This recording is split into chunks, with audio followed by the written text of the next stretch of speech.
The Bennington Triangle is a name given to a mysterious area in the southwestern part of the U.S. state of Vermont.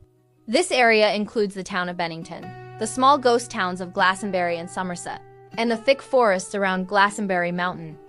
Many people know about the Bermuda Triangle in the ocean, where ships and planes are said to disappear. The Bennington Triangle is similar, but much smaller and on land. The name Bennington Triangle was created in the 1990s by a local writer named Joseph Citro.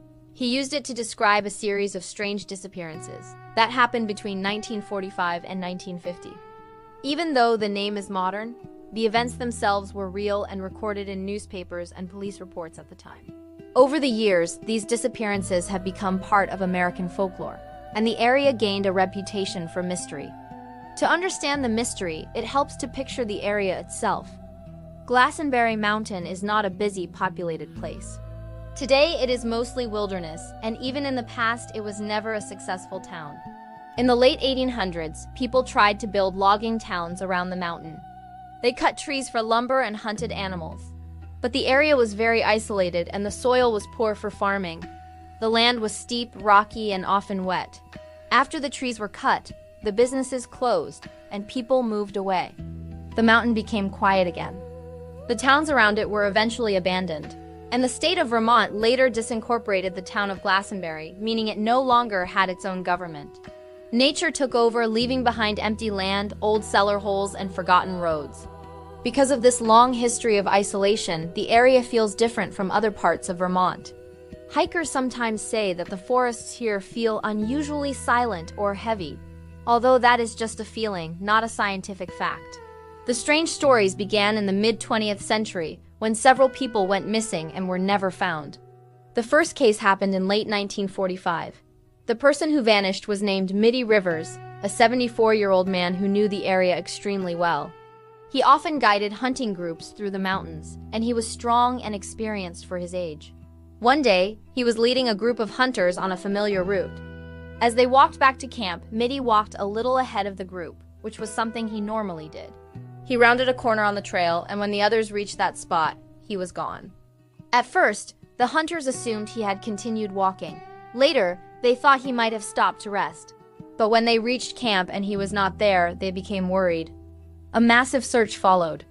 Hundreds of people looked for him for days. They combed the trails, rivers, and woods.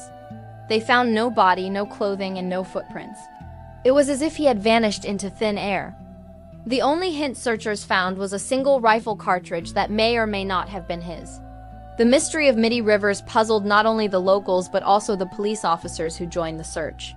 He was familiar with every inch of the mountain, so people could not understand how an expert woodsman could disappear so completely. 1 year later, in December 1946, something even more shocking happened. A young college student named Paula Zhang Weldon vanished while hiking on Glastonbury Mountain. Paula was 18 years old and studying at Bennington College. On the afternoon of December 1st, she decided to take a walk on the Long Trail, a famous hiking trail that runs through Vermont. Several people saw her that day. Some saw her hitchhiking. Others saw her walking along the trail. A man hiking behind her said she turned a corner ahead of him. When he reached the same corner, she was gone. Paula never returned to her college dorm. Her roommate noticed she was missing and reported it. This triggered one of the largest search operations in Vermont's history. The FBI came, the National Guard came, and thousands of volunteers searched the woods for weeks. They covered miles and miles of rough terrain, but there was no sign of Paula anywhere. Her disappearance shocked the entire state. It was talked about in newspapers all over the country. Her case even led to the creation of the Vermont State Police, because at the time, Vermont did not have its own state-level law enforcement to coordinate major searches. As people in the area were still trying to understand what happened to Paula, another disappearance took place 3 years later. In 1949, a man named James Tedford disappeared under extremely unusual circumstances. James was a veteran and lived in a home for elderly people in Bennington. He had gone to visit relatives in the nearby town of St. Albans. After the visit, he took a bus back to Bennington. Several passengers later said they saw him on the bus during the trip. The bus driver confirmed that James was still on the bus at the last stop before Bennington. But when the bus reached Bennington, James was no longer there. His luggage was still on the bus, and his bus timetable was on his seat. Some versions of the story say his belongings were neatly placed on the seat as if he had stepped away for a moment. Others say they were simply left behind. But what is consistent across reports is that there was no sign of James and nobody saw him get off the bus. It seemed impossible for a person to vanish from a moving bus without anyone noticing. This case is one of the strangest of all the Bennington Triangle stories because it did not happen on a trail or in the wilderness, but in a place where many people were present. The next disappearance occurred in 1950, when 8-year-old Paul Jepson vanished. Paul went with his mother, who worked at a local farm. She left him playing outside near the pig pen while she did chores. When she returned, he was gone.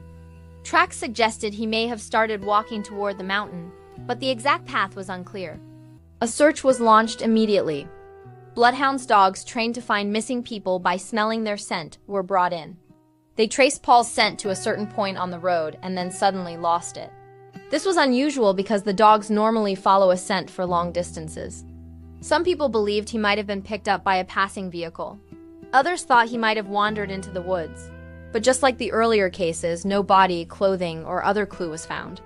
His disappearance added to the growing belief that something very strange was happening in the area. Only a few weeks after Paul vanished, another disappearance occurred. A 53-year-old woman named Frida Langer was camping with her family near the Somerset Reservoir, not far from Glastonbury Mountain. Frida and her cousin went for a short hike. At one point, she slipped on some rocks and fell into the water. Because her clothes were wet, she told her cousin she would run back to the campsite to change and then come back. The distance to the campsite was short, but she never returned. When her cousin and the others at the campsite realized she was gone, they searched the area. They called for help, and soon many searchers joined them. The search lasted for weeks and then restarted again when the snow melted in spring.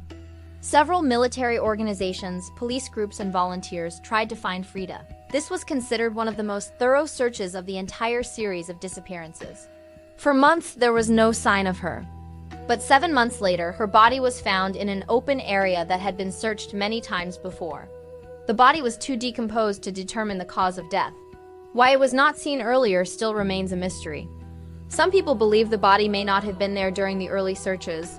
Others think searchers simply missed it. Frida's case is the only one of the 5 where the body was eventually found, but even her case offered no answers.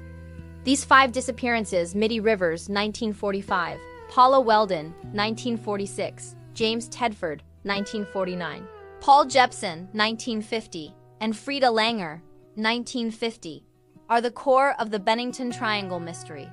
They happened within a short time frame, in the same general region, and under unexplained circumstances. This cluster of events led people to speculate that something unusual was happening. Some believed the disappearances were connected.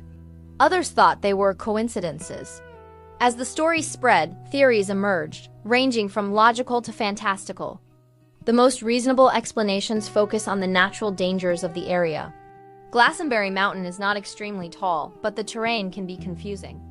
The forest is thick, the weather changes quickly, and some areas have old, overgrown trails that are easy to lose. People who wander even a little off the main trail can quickly find themselves lost without realizing it. In winter, snow can cover tracks within minutes. Dense underbrush can hide a fallen person from searchers. Animals may disturb or scatter evidence. Some areas have deep crevices or old mine shafts where a person could fall and never be found. It is possible that each disappearance has a simple explanation, getting lost, falling, freezing, or a medical emergency, but because the terrain is so unforgiving, the bodies were never recovered during the searches. In the case of James Tedford on the bus, some believe there may have been confusion about whether he ever boarded the bus at all, or that he may have gotten off at an earlier stop without anyone clearly noticing. Another theory is that the disappearances are unrelated and only seem connected because they happened in the same area within a few years. Many wilderness areas around the world have missing person cases, but they do not always become famous. The Bennington Triangle might simply be a case where unrelated tragedies became linked in people's imaginations over time.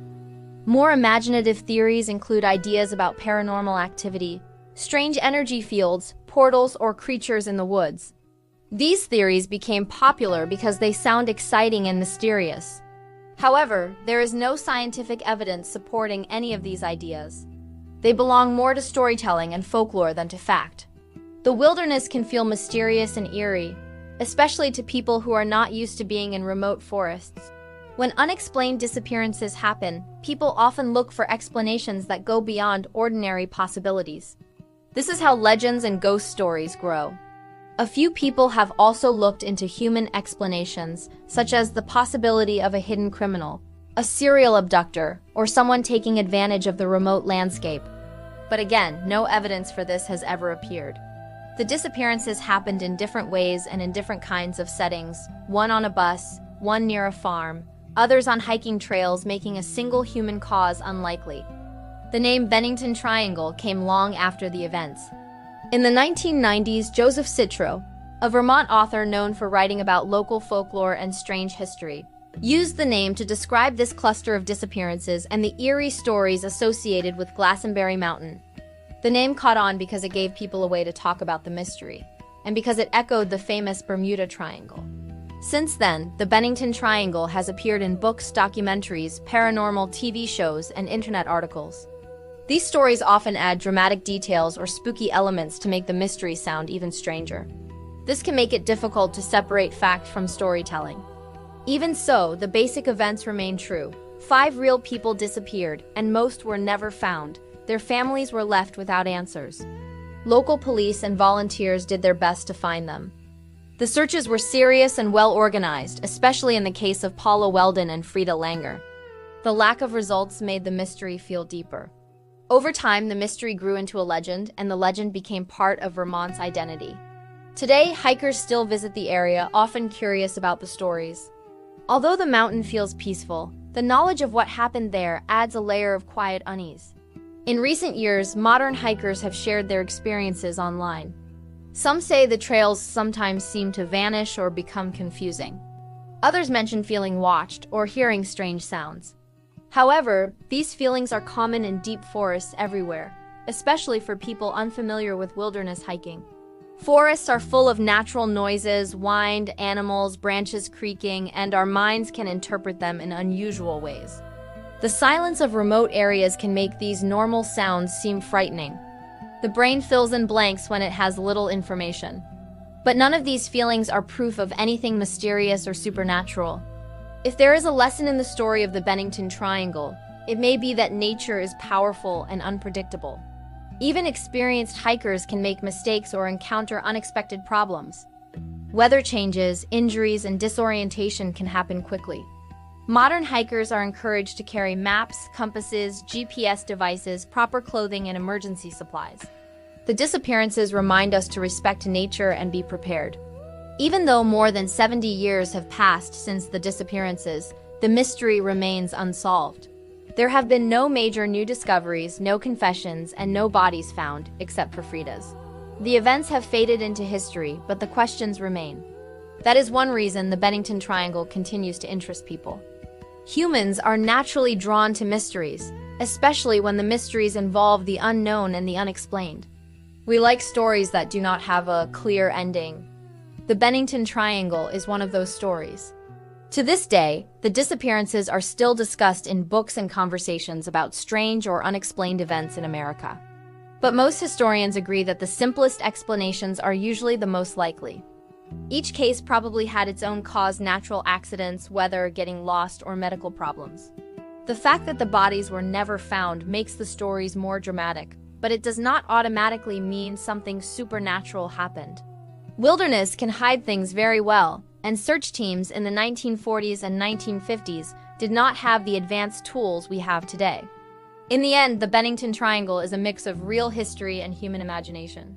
The real history includes the people who vanished, the searches that followed, and the sadness their families felt. The imagination includes the spooky theories, ghost stories, and legends that grew over time. Both parts, fact and legend, combine to make the Bennington Triangle a well-known and lasting mystery. It remains an example of how ordinary events can become extraordinary in the public mind when clear answers are missing.